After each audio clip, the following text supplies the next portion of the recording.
ओम शांति। परमपिता परमात्मा की प्रिय संतानों, प्रिय बहनों और भाइयों, आप सभी प्रजापिता ब्रह्मा कुमारी ईश्वरी विश्वविद्यालय के साथ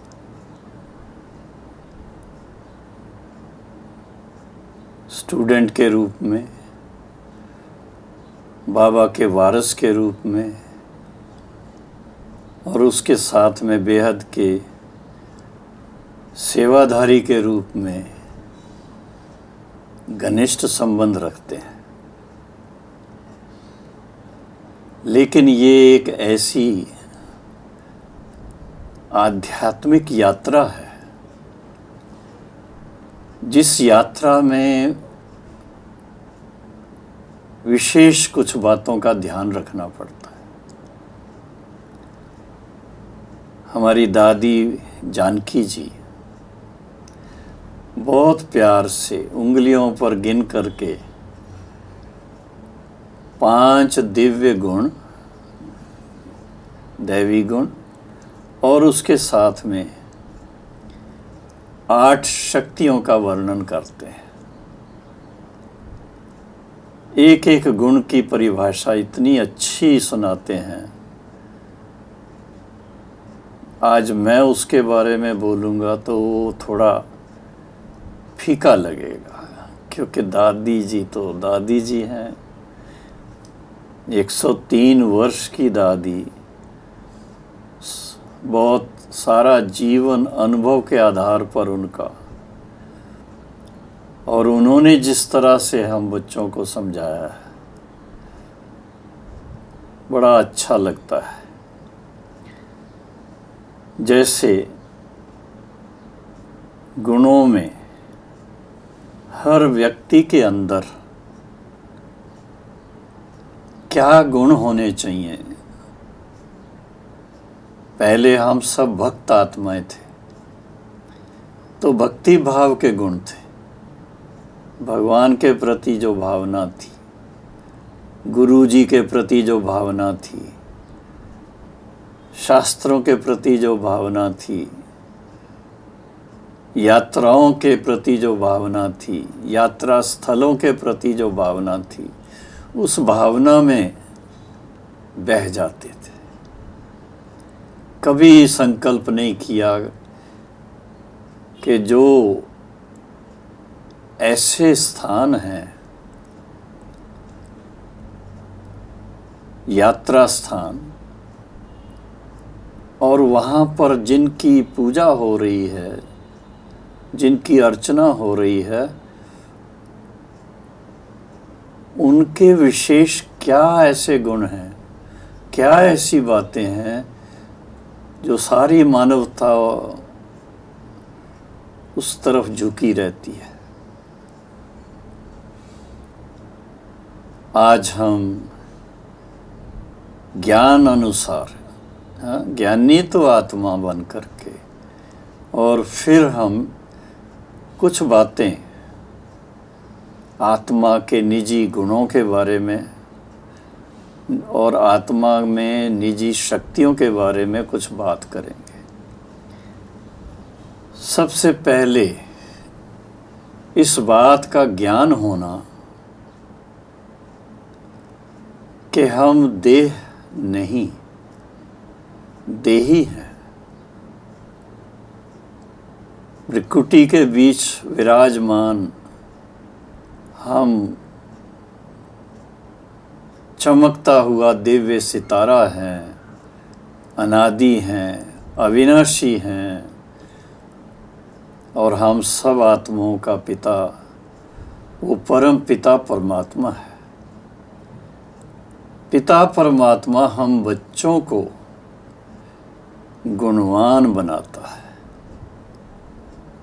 हर एक पिता अपने बच्चों को ऐसा मार्गदर्शन देते हैं जिससे कि वो बच्चे अपने ख़ानदान का नाम रोशन करें। तो हम बेहद का जो परिवार है, ये सारा विश्व एक परिवार है, सारे विश्व की आत्माओं के लिए ऐसे कौन से गुण हैं जिसको बाबा ने खास अंडरलाइन किया है, बच्चे ये गुण आपके जीवन में स्वाभाविक रूप से होने चाहिए। उनमें सबसे पहला गुण है ज्ञान स्वरूप। ज्ञान स्वरूप अर्थात स्वयं के बारे ज्ञान, पिता परमात्मा के बारे ज्ञान, सृष्टि चक्र के बारे में ज्ञान, और सृष्टि चक्र किस आधार पर चलता है, कर्म अकर्म, श्रेष्ठ कर्म विकर्म, ये कर्मों की गहन गति को भी सामने रखते हैं। उसका ज्ञान हो, उस ज्ञान के आधार से अपने कर्मों की खेती को हम सुचारू रूप से ऐसा सुंदर बना सकते हैं। ज्ञानी तु आत्मा, भगवानोवाच, ज्ञानी तु आत्मा मुझे बहुत प्रिय है।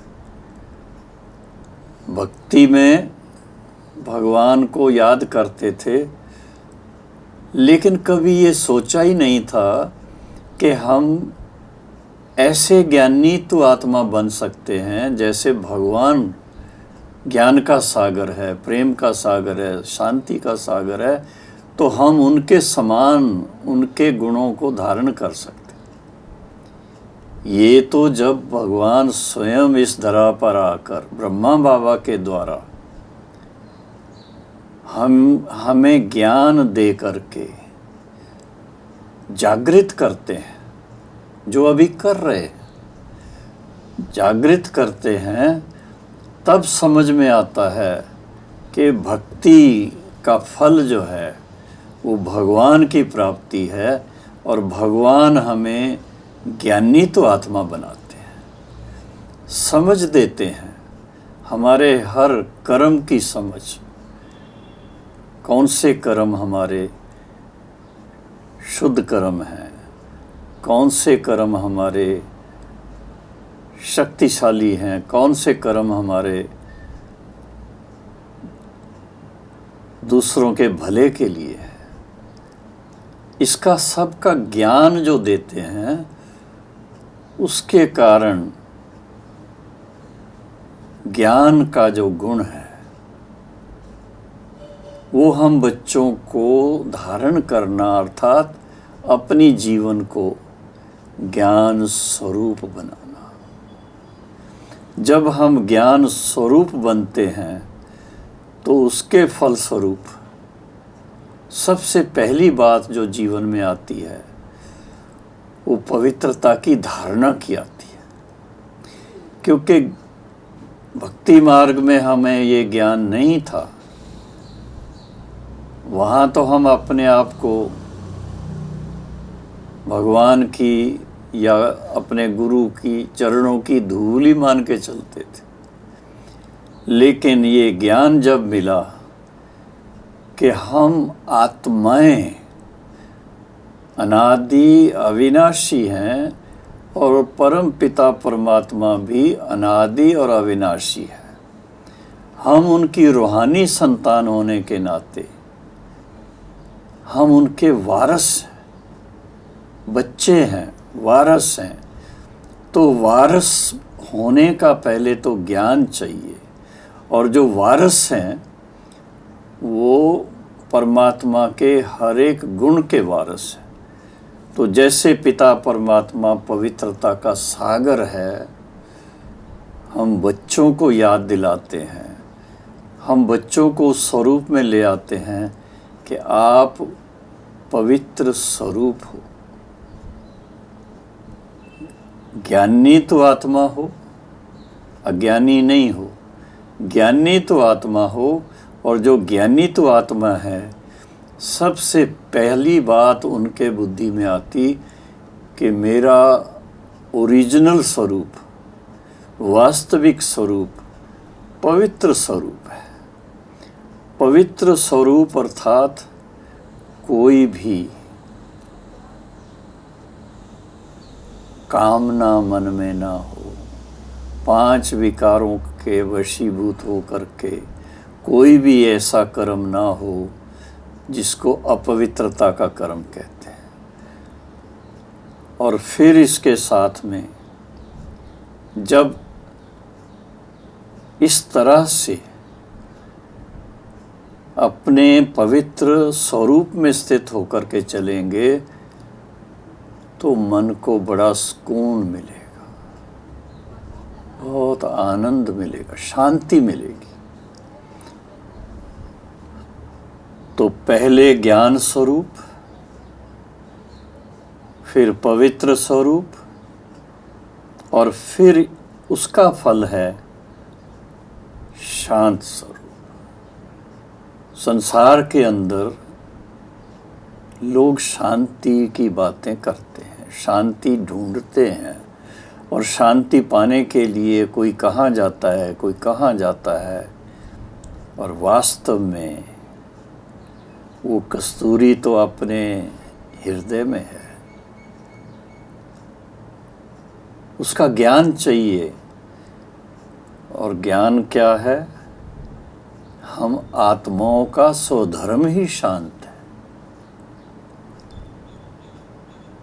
इसके ऊपर एक कहानी है।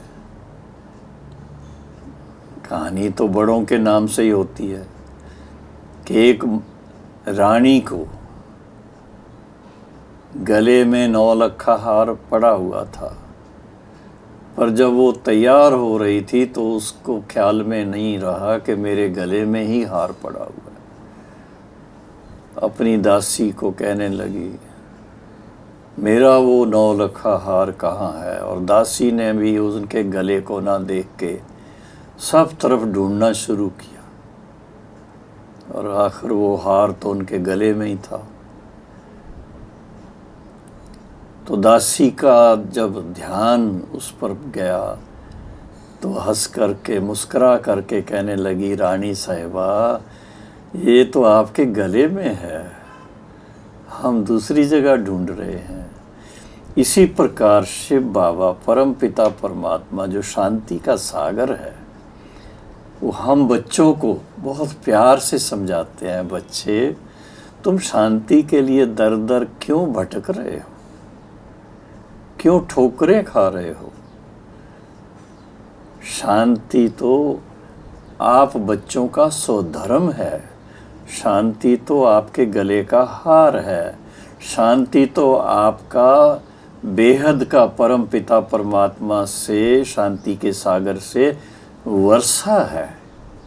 तो हम अपने वर्षे को, अपने अधिकार को अच्छी तरह से समझें और उस स्वरूप में अपने आप को देखें, उस स्वरूप में अपनी क्या कहें शांत स्वरूप की जो स्थिति है उसका अनुभव करें तो क्या आनंद आएगा। जब व्यक्ति ज्ञान स्वरूप है, पवित्र स्वरूप है, शांत स्वरूप है, तो फिर उसके दिल में क्या आएगा? उसके दिल में हर एक के लिए बहुत उच्च भावनाएं आएंगी, बहुत प्रेम की भावना आएगी। और वास्तव में देखा जाए, प्रेम स्वरूप भी आत्मा का निजी गुण है। प्रेम स्वरूप जन्म से ही, शारीरिक जन्म लेकर के आत्मा देखती है, माँ को देखेगी, पिता को देखेगी, सिर्फ देखने से ही अपनेपन का जो रिश्ता है वो उसको बहुत बहुत खुश कर देता है। तो प्रेम स्वरूप ऐसा स्वरूप है जो हर एक को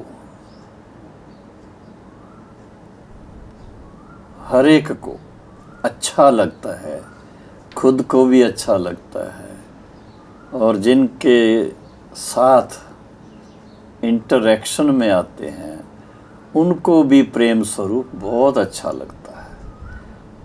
और जब ज्ञान स्वरूप हैं, पवित्र स्वरूप हैं, शांत स्वरूप हैं, प्रेम स्वरूप हैं, तो उसकी रिजल्ट क्या मिलती है? मन में बहुत बहुत अति इंद्रिय सुख का अनुभव होता है। आनंद स्वरूप, आनंद स्वरूप, अति इंद्रिय सुख जिसको कहते हैं, ये आनंद स्वरूप आत्मा का निजी गुण है। लेकिन कब? जब वो आत्मा एनलाइटेंड है, ज्ञानवान है, इस स्मृति में है कि मैं कौन हूँ, किसकी संतान हूँ, मेरा स्वधर्म क्या है। हमारा स्वधर्म है ही पवित्र स्वरूप, हमारा स्वधर्म है ही शांत स्वरूप, हमारा स्वधर्म है ही ज्ञान स्वरूप, हमारा स्वधर्म है ही प्रेम स्वरूप, और हमारा स्वधर्म है ही यूं कहें आनंद स्वरूप। इसमें अगर अपना मन लगाएं, इसके अनुकूल अपनी स्थिति बनाएं, तो उसको कहा जाता है वो ज्ञानी तो आत्मा है, एनलाइटेंड सोल है। और ये अगर हो जाए, जन जन ऐसा हो जाए, तो आप सोचो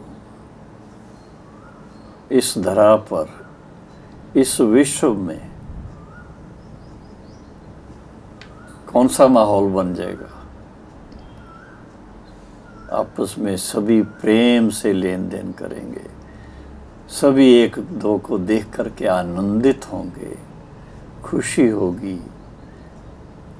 तो सभी बहनों भाइयों से बहुत प्यार से हम कह रहे हैं, हमारी नम्र निवेदन है कि आप अपना सोच चिंतन करके स्वस्थिति का अनुभव करें, अपने सत्य स्वरूप को पहचानें, सत्य पिता परमात्मा के साथ अपना जो संबंध है उसको समझकर उसकी धारणा में आ जाएं, तो आप न सिर्फ ये जीवन अनेक जन्म जन्मांतर के लिए सदा आनंद स्वरूप में रहेंगे, सदा सुखी रहेंगे।